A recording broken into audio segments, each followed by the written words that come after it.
Nah, mungkin itu sekedar contoh bagi Bapak Ibu kalau dalam mendesain seperti itu kita usahakan membuat sesederhana mungkin, tetapi aktivitasnya jelas dan ada hasilnya yang bisa kita nilai nanti.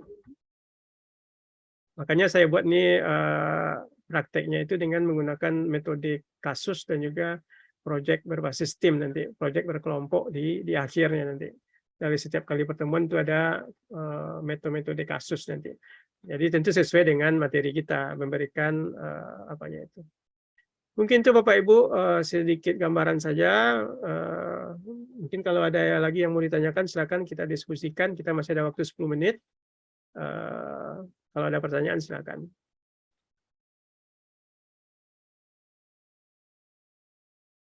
Jadi ini tentu berbeda ya, berbeda antara satu mata kuliah dengan mata kuliah lain. Karakteristiknya tentu berbeda.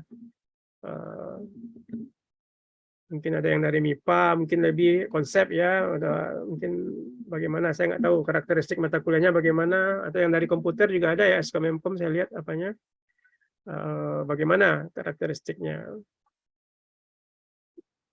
apa yang harus dikuasai mahasiswa misalnya, bagaimana kita menjembatani atau memfasilitasi dia untuk mempelajari materi tersebut.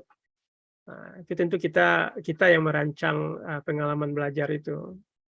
Apakah materinya kita yang apakan atau disuruh dulu kalau kita ingin mahasiswa yang aktif, mungkin materinya itu kita suruh dulu mahasiswa untuk mencari materi gitu ya, coba cari video-video yang berhubungan dengan ini yang Anda pahami gitu ya. Sehingga kita bisa juga nanti melihat seperti apa sih video yang bisa dipahami oleh mahasiswa. Jadi dia harus nanti menyediakan linknya di grup diskusi misalnya, supaya nanti bisa bagi kita nanti bisa sebagai pedoman untuk merancang juga konten-konten yang berhubungan dengan itu. Mungkin mencari materi atau mencari artikel jurnal yang berhubungan dengan itu nanti dibahas. Jadi sebanyak sebenarnya aktivitas yang bisa kita lakukan secara online. Dan tidak melulu sebenarnya harus sinkron dan harus luring ya. Saya sampai sekarang saat ini masih menggunakan LMS ini juga dalam pembelajaran. Lebih banyak aktivitas-aktivitas seperti itu. Sehingga nanti bisa ketika kita di luring itu kita tinggal diskusi-diskusi saja. Kita tidak memberikan materi karena materi sudah kita diskusikan sebenarnya apa ya. Kita berikan dalam bentuk video, dalam bentuk modul, silakan dipelajari oleh mahasiswa. Kalau ada pertanyaan nanti baru kita diskusikan. Ada juga tuh dosen yang masih saja memberikan materi, dia juga yang menerangkan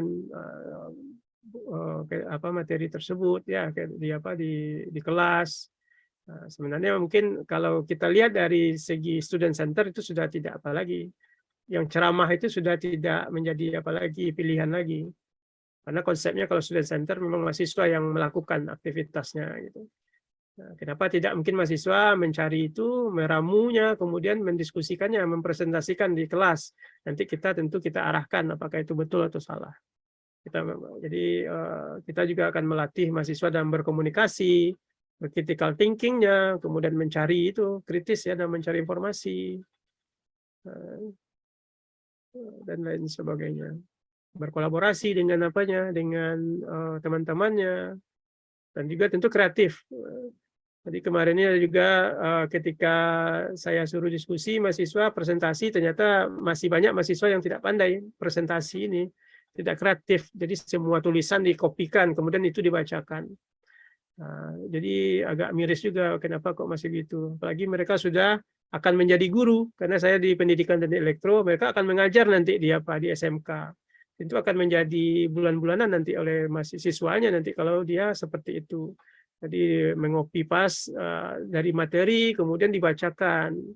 Ya, jadi disitulah kita melihat nanti kemampuan mahasiswa apa yang perlu kita kita tingkatkan. Karena mungkin kalau konten bisa mudah dipelajari ya, tapi kalau misalnya kemampuan-kemampuan seperti itu mungkin ya perlu kita arahkan seperti komunikasi, critical thinking, creativity ini yang juga mungkin penting juga, bagaimana berinovasi, mengembangkan sesuatu, membuat sesuatu yang baru, informasi yang misalnya dalam bentuk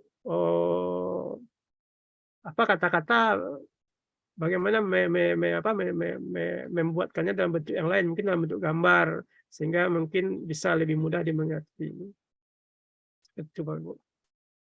Jadi mungkin jangan kita mungkin menganggap kita juga sebagai apa ya, sebagai sumber informasi, biarkan mereka mencari informasi itu, karena itu adalah menjadi bagian bagi dirinya nanti, salah satu skill yang harus mereka punya nanti di apa setelah mereka tamat nanti dari apa kita institusi kita.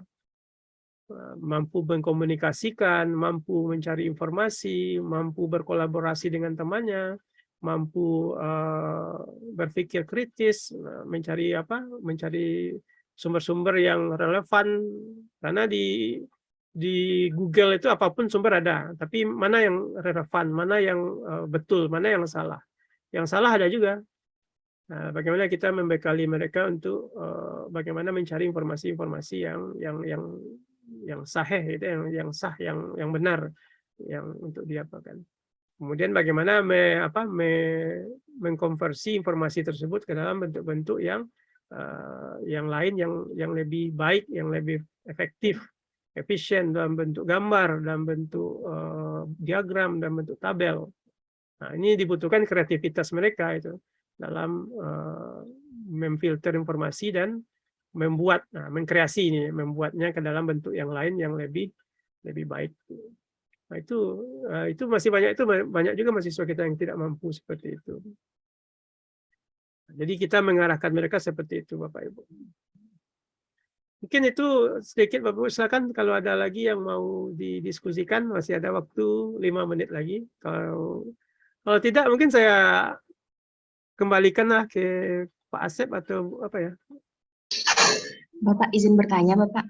Silakan Bu Fitria. Jika boleh tahu untuk Bapak Dr. Hansi sendiri, berapa persentase perkuliahan secara daring dan luring yang Bapak lakukan dalam perkuliahan Bapak? Ya, terima kasih Bapak. Baik Bu, terima kasih Bu Fitria ya. Kalau di UNP ini tergantung kebijakan juga. Jadi kalau misalnya di institusi kita nggak ada kebijakan yang boleh menggantikan, tentu kita terpaksa juga 16 kali pertemuan ya Bu ya. Tapi di UNP itu boleh menggantikan untuk teori itu menggantikan tatap muka itu 50%. 50%. Jadi kalau misalnya 16 kali ya paling 8 kali saya di luring, 8 kali daring. 8 kali daring. Nah, kecuali untuk praktek memang di UNP wajib 100%. Karena ketika kemarin COVID kemarin ternyata tidak efektif katanya. Katanya ya. Kalau saya karena saya mengajar pemrograman saya efektif karena yang dibutuhkan oleh siswa itu hanya apa saja, hanya software untuk memprogram saja, dan itu bisa didapatkannya di LMS seperti saya lihatkan tadi. Dia sudah ada virtual lab-nya. Kecuali untuk praktek-praktek yang lain itu yang membutuhkan misalnya mesin-mesin listrik atau membutuhkan alat yang tidak dimiliki oleh mahasiswa, ya memang tidak efektif, dia harus di kampus gitu ya. Tapi bagi saya yang pemrogramannya misalnya hanya komputer itu saya rasa tidak ada masalah.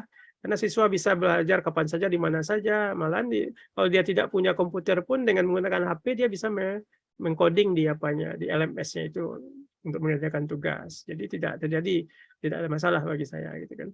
Nah, tapi memang kebijakan tentu kita harus patuhi. Jadi kalau untuk teori itu saya menggunakannya 8 kali pertemuan online, 8 kali di offline gitu, seperti itu.